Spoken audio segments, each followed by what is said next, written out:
Now let's listen to Joe Biden talking about all the changes that he wants to see in government, including banning stock trading for members of Congress, which I think was a subtle shot to Nancy Pelosi since she helped get him out of the presidency. Watch. We must reform the tax code, not by giving the biggest tax cuts to billionaires, but by making them begin to pay their fair share. We need to get dark money. That's that hidden funding behind too many campaigns contributions. We need to get it out of our politics. We need to enact an 18-year time limit, time and term, for the strongest ethics and the strongest ethics reforms for our Supreme Court. We need to ban members of Congress from trading stock while they're in the Congress. We need to amend the Constitution to make clear that no president is immune from crimes that he or she commits while in office.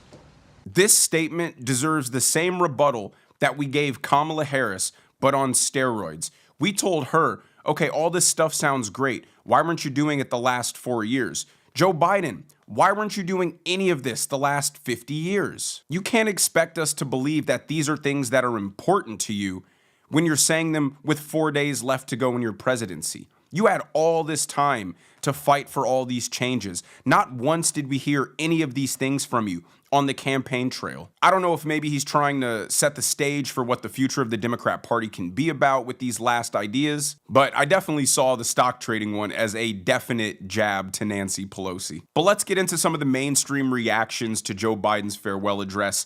First off, we have Joy Behar on The View, basically going full olive oil and going, my hero, to Joe Biden. Watch. I miss him already. I do too. I miss him.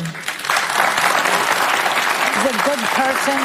You know, he spent the last 50 years caring about the country. This other one spent 50 years scamming everybody, you know, and trying to stay out of jail. You know who I'm talking about.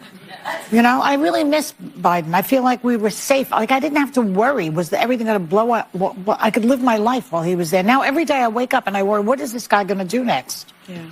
And these oligarchs, can I just say one more thing and then I'll shut up? No. You don't have to shut up. They need to start shelling their money out. These guys, Bezos and Musk, they give it to Trump. Yeah. Do they think that they're going to live forever, these people? You know, everybody dies. I hate to break it to them, but you are not going to live forever.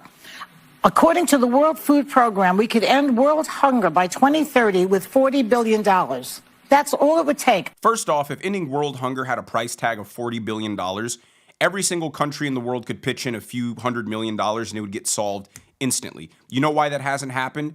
Because that's not accurate. Second off, she exposed what I've always thought about these Trump deranged people, that they're legitimately scared and fearful of Donald Trump. They go to sleep, they check under the bed, they check their closet, they leave the nightlight on because Donald Trump might get them. The fact that she said she feels safe when Joe Biden was in charge shows the true disconnect between these out-of-touch elitists and the rest of us. While the open border was causing problems for everybody, making everybody feel less safe, 2 new wars starting that could easily get the US involved into a world war, could get our troops involved, our men and women involved, and she feels safer? And what is this idea that Joe Biden for the last 50 years has been fighting for people and been this altruistic person? Ask any lifelong Democrat about Joe Biden. They have nothing but bad things to say about this guy. So I don't understand where he became Jesus Christ reincarnated.